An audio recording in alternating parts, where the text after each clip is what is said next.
आज सकाल अराउंड 10 बजे झील मुई बाहरी गलु मोर बड़ झील घर संगे बिहा घर पहला तो सोनपुर मोर दीदी घर की गलु सेनु दीदी के बाबू के भी पिक करबार थिला आमे गला बेल की दीदी ओधा रेडी हेतिले तो से रेडी हेले बाबू के भी रेडी करा हला तापरे आमे बाहरी गलु जीवार लागि मोर व्लॉग्स माने नहीं बाबू के बढ़िया लागसी से डेली मोर वीडियो माने देख हमको पाखा पाखी घंटे लागि गला सनके पहुंचीबार लागि आ पहुंचिला परे आमे पहला टिफिन कलु हमरी चिंगड़ी दल के देखुछो बिहा घरे भी माने मिक्सचर खाउछो बिहा घरे हेते सारा आइटम हेतला लेकिन सेटा छाड़ी करी मन को मिक्सचर रुचि समस्त बसे करी फोटो उठा उठी और कथा वार्ता कामटा चली थाए ओके दादा भाउज के भी स्टेज के नहीं थिले न और स्टेज तले ना लाइन लंबे देसन गुड गुड करी जाके पैसा देबले ओके चलो एबे फोकस करमा खाना पीना छी हमर बड़ भाउज और सान भाउज के कौन चाड खोतला मोर बड़ भाउज होचो लेक्चर मैडम और सान भाउज डॉक्टर मैडम खाना पीना संगे फोटो और वीडियो नेबाटा भी निहाती जरूरी इन मुई भाउज और जियो खाइला मजरे मजरे वीडियो भी कर दथुला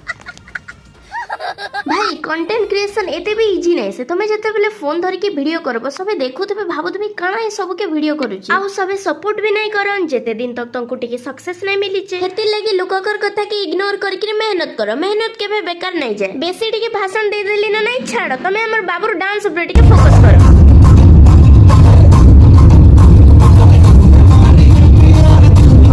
भुजी रे पानो बीड़ी नहीं खाइले भुजी रे मजा नहीं आसे तो इनो जियो माने पानो खुआकुई हो चलो भाई आज वीडियो लगी तो बस एतकी आओ गुटे वीडियो रे भेट पड़मा राधे राधे।